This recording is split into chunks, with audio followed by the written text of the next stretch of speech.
આજે ખાસ કરીને સૌથી પહેલાં વડોદરા શહેરનું આપ જાણો છો કે કોમ્પ્રિહેન્સિવ મોબિલિટી પ્લાન અમે બનાવી રહ્યા છીએ. એટલે આવનારા દિવસોમાં વડોદરા શહેરની અંદર પબ્લિક ટ્રાન્સપોર્ટને વધારે વેગ આપવા માટે જે નિર્ણયો છે અને ક્લીન મોબિલિટી અને ગ્રીન મોબિલિટી ઉપર જવાનો જે નિર્ણયો છે, રોડ્સને કેવી રીતે ડિઝાઇન કરવી, આઇકોનિક રોડ્સ ક્યાં ક્યાં બનાવી, બે હેવી વ્હીકલ મૂવમેન્ટને કેવી રીતે રેસ્ટ્રિક્ટ કરવાનું, આ બધા ઉપર ચર્ચા કરવામાં આવી છે. આજે ખાસ કરીને સિટી ટ્રાફિક પોલીસના ટીમ, આરટીઓના ટીમ, રેલવેઝના ટીમ, સિટી ઇલેક્ટ્રિક બસના ટીમ, વિટકોસ બસીસ, તમામ એસોસિએશન્સ બધા સાથે મિટિંગ પણ કરી છે. એટલે આવનારા દિવસોમાં વડોદરા શહેરના કોમ્પ્રિહેન્સિવ મોબિલિટી પ્લાન ઉપર પણ ચર્ચા કરી છે. ખાસ કરીને મોટા બે લોજિસ્ટિક્સ પાર્ક, જે મોટા ટ્રકો સિટીની અંદર આવનારને પ્રતિબંધ મૂકવા માટે બે લોજિસ્ટિક્સ પાર્ક્સ અમે સાઉથ અને નોર્થમાં સિટીમાં વુડા લિમિટમાં કરવા માટે નક્કી કર્યું છે. આવનારા દિવસોમાં જીએસઆરટીસી સ્ટેશનને પણ હેવી પબ્લિક ટ્રાન્સપોર્ટ પાર્કિંગ અને ડ્રોપ પોઈન્ટ માટે ડુમાણ ચોકડી અને જાંબુઆમાં બે મોટા જીએસઆરટીસી સ્ટેશન્સ પણ કરવા માટે જીએસઆરટીસી તરફથી લેન્ડ શોધવાની પ્રક્રિયા શરૂ કરી દેવામાં આવી છે. આવનારા દિવસોમાં આપ જાણો છો કે ઇલેક્ટ્રિક બસીસ સિટીમાં 30 બસો શરૂ થઈ ગઈ છે અને નવા 20 બસીસ પણ આવી ગયું છે. એને ટૂંકા સમયમાં અઠવાડિયાની અંદર આ 20 બસીસને પણ શરૂઆત કરીશું, એટલે 50 સિટી ઇલેક્ટ્રિક બસો શરૂ થઈ જશે. સાથે સાથ બાકી 130માંથી 80 બસીસ છે એ વિધિન ઓગસ્ટ મહિના પણ આવી જવાના છે. એટલે 130 બસીસ કમ્પ્લીટ ટ્રાન્સફોર્મેશન ઇલેક્ટ્રિક બસનું અમે કમ્પ્લીટ કરી દઈશું અને બાકીના 120 બસીસ છે એને પણ આ વર્ષ લાસ્ટ દરમિયાન સિટીમાં લાવવાની નક્કી કર્યું છે. સાથે સાથ નવા બસ સ્ટોપ્સનું પણ અમે પ્લાનિંગ કરી રહ્યા છે, ઇલેક્ટ્રોનિક બસ સ્ટોપ્સનું પણ પ્લાનિંગ કરી રહ્યા છે. નવા રેવન્યુ મોડલ્સનું પણ કેવી રીતે કરવી એ પણ પ્લાનિંગ કરી રહ્યા છે. આજે બુલેટ ટ્રેન હાઈસ્પીડ કોરિડોરની બહાર સ્ટેશન એરિયા ડેવલપમેન્ટ કેવી રીતે હોવું જોઈએ એના ઉપર પણ ચર્ચા થઈ છે. ત્યાં સિટી સ્ક્વેર કેવી રીતે કરવાનું છે, કયા આધારે કરવાનું છે, એનું પણ ડિઝાઇન્સ અત્યારે ચર્ચા કરવામાં આવી રહ્યા છે. આઇકોનિક બ્રિજેસમાં જે ક્રોકોડાઇલ બ્રિજ છે, સુસેન બ્રિજ છે અને આવનાર જે 13 બ્રિજની પ્લાનિંગ ઉપર પણ ધીરે ધીરે પ્લાનિંગ શરૂ કરી દેવામાં આવી છે. ઓવરઓલ કોમ્પ્રિહેન્સિવ મોબિલિટી પ્લાનમાં મોબિલિટી, લોજિસ્ટિક્સ અને રોડ્સ કેવી રીતે રહેવું જોઈએ, પાર્કિંગ પોલિસી કેવી રીતે અમલીકરણમાં લાવવાનું, એ બધા ઉપર પણ આજે ટ્રાફિક પોલીસ અને તમામ સ્ટેક હોલ્ડર્સ, આરએનબી, અલગ અલગ ડિપાર્ટમેન્ટ સાથે ચર્ચા કરવામાં આવી છે. સાથે સાથે અત્યારે વરસાદના સાથે ફિલ્ડમાં રોડ રિપેર, પેચવર્ક, ડ્રેનેજના કમ્પ્લેન્ટ્સ, પાણીના કમ્પ્લેન્ટ્સ બધાને નિકાલ કરવા માટે જે યુઝ્યુઅલ રૂટીનમાં અમને કરતા હોય છે, હવે પાણીનું કમ્પ્લેન્ટ્સ ઓછું થઈ ગયું છે. ડ્રેનેજનું નિકાલ અને ઢાંકણાઓની રિપ્લેસમેન્ટ્સ અને વરસાદના સાથે સાથે રોડ રિપેર્સની કામગીરી ઉપર ભાર મૂકવાનું નક્કી કર્યું છે.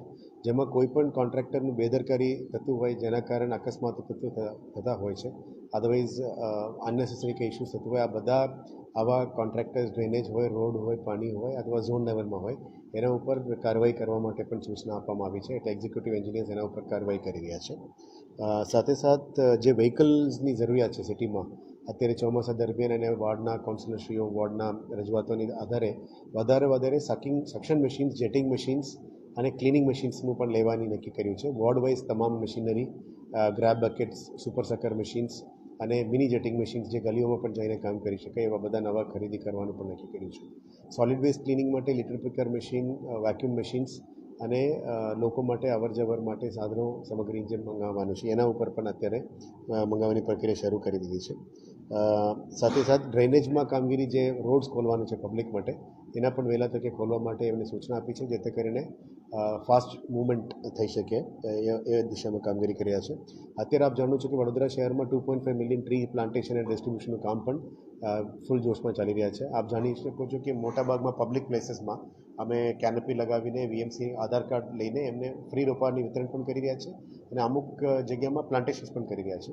જે વીએમસીના હસ્તક જે પ્લોટ છે એમાં પણ બોર્ડર પ્લાન્ટેશન્સ કરવા માટે અત્યારે પ્રક્રિયા હાથ ધરી છે. સાથે સાથે રોપા વિતરણ સાથે મોટા જગ્યામાં જે દબાણો છે, આ દબાણોને દૂર કરીને ગાર્ડન્સ વધારે બનાવવા માટે ઝોન વાઇઝ પણ નક્કી કરવામાં આવ્યું છે. વર્કિંગ વુમેન હોસ્ટેલ્સ પણ જે જગ્યામાં કરવાનું છે એને પણ જે ઝોનની વધારે ડિમાન્ડ છે, સાઉથ ઝોન અને ઈસ્ટ ઝોન, ત્યાં પણ વર્કિંગ વુમેન્સ હોસ્ટેલની કામ આગળ લઈ જવાનું નક્કી કર્યું છે. એક આખો દિવસ બિલ્ડિંગ્સનું રિવ્યૂ કરવામાં આવ્યું છે, જેમાં ફાયર સ્ટેશન, નવા વીએમસી ઓફિસ, ઓડિટોરિયમ, લાઇબ્રેરી, સ્ટેડિયમ્સ, આ બધાનું ડિઝાઇન્સ પણ ઓલમોસ્ટ ફાઇનલ થઈ ગઈ છે. આચારસંહિતા પછી જે પણ સ્ટેન્ડિંગ કમિટી આવશે બધામાં આપણે નવા દરખાસ્તો મોકલીને એને પાસ કરવાનો પ્રયત્ન કરીશું, જેથી કરીને અબાવ ગ્રાઉન્ડ જે ઇન્ફ્રાસ્ટ્રક્ચર જોઈએ, લાઇબ્રેરી હોય, ઓડિટોરિયમ હોય, અદરવાઇઝ ઓફિસીસ હોય, તમામને પણ વડોદરા શહેરમાં વેગ મળશે. સ્ટ્રીટ લાઇટને પણ સૂચના આપી છે કે જે જગ્યામાં અત્યારે વરસાદના કારણે ડાર્ક સ્પોટ્સ છે આ તમામ ડાર્ક સ્પોટ્સમાં વધારે સ્ટ્રીટ લાઇટ મૂકીને વધારે રોશની પણ કરવાનું કીધું છે અને વડોદરા શહેરમાં રાત્રિમાં લક્સ લ્યુમન પ્રકાશ વધારવા માટે જેથી કરીને દીકરીઓ અને સલામતી વડીલોની સલામતી માટે કંઈ ટ્રાફિક એક્સિડન્ટ્સ ના થાય એ દિશામાં કામગીરી કરવાનું પણ કીધું છે. અત્યારે એપીએસ બધા બરાબર ચાલી રહ્યા છે. હવે આ 125 MLDમાંથી 50 MLD પાણી સિટીમાં લાવવા માટે જે મહેનત છે વચ્ચે 3 દિવસ વરસાદને કારણે રોક્યો હતો, હવે તેને વેગ આપીને આવનારા 15-20 દિવસમાં એને પણ પૂરું કરવાનો પ્રયત્ન કરીશું. અને ઝોન લેવલમાં જે પણ પબ્લિક ગ્રીવન્સીસ છે, સીએમ સ્વાગત છે, પીજી પોર્ટલમાં જે કમ્પ્લેન છે એને તાત્કાલિક નિકાલ કરવા માટે સૂચના આપી છે. વિશ્વામિત્રીમાં પણ જે સીએનડી બેઝ નિકાલનું કામગીરી માટે પણ શું થઈ શકે એના ઉપર પણ આજે ચર્ચા વિમર્શ કરી છે અને ગેબિયન વોલ જે સ્ટ્રક્ચર્સ છે વોટર રેગ્યુલેશન ફ્લો માટે એને પણ કામ પૂરું કરવા માટે સૂચના આપી છે. સાથે સાથે વ્હીકલ પુલ જેમાં મેજર કમ્પ્લેન્સ વ્હીકલ પુલના છે એને પણ સોર્ટ આઉટ કરવા માટે 4 વ્હીકલ પુલનું કામગીરી પણ શરૂ થઈ ગઈ છે.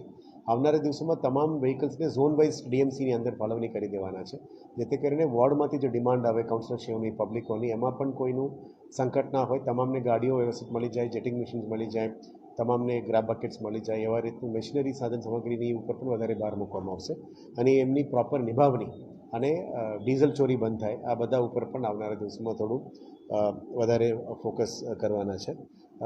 આવનારા દિવસોમાં જે બોલાર્ડ્સ અને ટ્રાફિક માર્કિંગ છે એના ઉપર પણ ભાર મૂકીશું. ઓવરઓલ સિવિક ઇન્ફ્રાસ્ટ્રક્ચર અને મ્યુનિસિપલ સર્વિસીસને સ્ટ્રેન્થન કરવા માટે જે રિવ્યૂ મિટિંગમાં જે ચર્ચાઓ છે એ ઉપર લેવામાં આવ્યું છે અને ઇન્ડિવિજ્યુઅલ પ્રોજેક્ટ વાઇઝ અમે અલગ અલગ ટીમ સાથે કન્સલ્ટન્સ મૂકીને કામગીરી કરવાના છે. 4 નવા આઇકોનિક રોડ્સ પણ યુઆઈ એક્સપ્રેશન ઓફ ઇન્ટરેસ્ટ મૂકીને એરપોર્ટ રોડ, નીલાંબર સર્કલથી આગળના સેવાસી રોડ, આવા સાઉથ ઝોન અને ઈસ્ટ ઝોનમાં વાઘોડિયા રોડ આ બધામાં પણ આઇકોનિક રોડ્સ બનાવવા માટે પ્લાનિંગ ડિઝાઇન ફાઇનલ થઈ ગઈ છે. સાથે સાથે વિશ્વામિત્રી સ્ટેશન, અમૃત સ્ટેશન વડોદરા અને પ્રતાપનગર સ્ટેશન ત્યાં પણ આઇકોનિક રોડ્સ બનાવવા માટે નક્કી કર્યું છે. આવનારા દિવસોમાં અલગ અલગ મોડલ્સ પણ અપનાવીશું. Public spaces, roads, public spaces અને લેક્સમાં પણ વધારે એક્ટિવિટીઝ કેવી રીતે થઈ શકે, વધારે ઇન્કમ કોર્પોરેશન કેવી રીતે થઈ શકે અને લોકોને ત્યાં શું અલગ અલગ પ્રકારની સુવિધાઓ આપી શકાય એના ઉપર પણ ચર્ચા વિમર્શ કરી રહ્યા છે. જે રીતનું વડોદરા ગેસે અમૂલ જોડે ટાઈપ કર્યું છે અમે પણ વિચારી રહ્યા છીએ કે નવું સિસ્ટમ્સ કંઈ થઈ શકે કે કેમ એના ઉપર પણ ચર્ચા વિમર્શ કરી રહ્યા છે.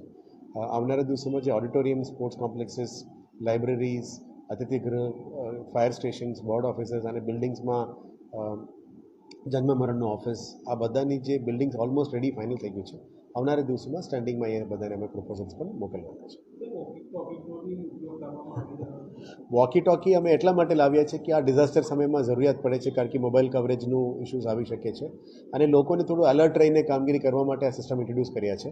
ખાસ કરીને સેનિટરી ડિપાર્ટમેન્ટના સફાઈ મિત્રો સવારે 7 વાગે આવે, રોડ સફાઈ વ્યવસ્થિત થાય અને આમાં રિપોર્ટિંગ લેતા વખત અમુક વખતે લોકો જોવા ના મળે એટલે પ્રોપર રિપોર્ટિંગ આપવા માટે સેનિટરી ઇન્સ્પેક્ટર્સે તમામને આપ્યું છે અને સવારે મ્યુનિસિપલ સર્વિસમાં પાણી અને ડ્રેનેજનું મોટા સમસ્યાઓ ના આવે એને કંટ્રોલમાં લાવવા માટે વોટર ડિપાર્ટમેન્ટ, ડ્રેનેજ ડિપાર્ટમેન્ટ અને સેનિટેશન ડિપાર્ટમેન્ટને વોકી ટોકી આપવામાં આવી છે. Deputy commissioner, assistant commissioner, sanitary inspectors, drainage department અને પાણીના ડિપાર્ટમેન્ટ સાથે અને ફાયરના ડિપાર્ટમેન્ટ તો પહેલાંથી છે જ.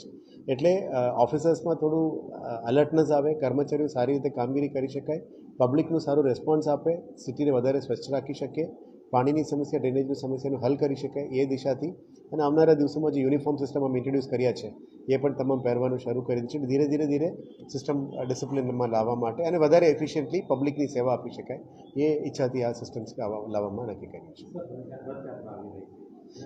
રથયાત્રામાં જે મિટિંગ ઇસ્કોનમાં થયેલી હતી આમાં અમે નથી જઈ શક્યા કારણ કે પીએસનું રિવ્યુ મિટિંગ હતો, પણ પોલીસ સાથે પણ કોર્ડિનેશનમાં અમે છીએ, ઇસ્કોન મંદિર સાથે પણ કોર્ડિનેશનમાં છીએ. જે પણ સૂચનો મંદિર તરફથી રિક્વેસ્ટ આવી છે, પોલીસ તરફથી રિક્વેસ્ટ આવી છે, તમામ કામગીરી અને અહીંયા પદાધિકારીઓ તરફથી મેયરની અધ્યક્ષતાના પણ એક મિટિંગ કરવામાં આવ્યું.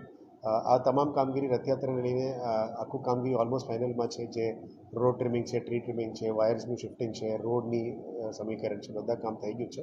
આજે પણ રિવ્યૂમાં પોઝિટિવ ફીડબેક આવ્યું છે. કાલે પણ વધારે અમે મંદિર સાથે અને પોલીસ સાથે પણ એક સંકલન કરીશું.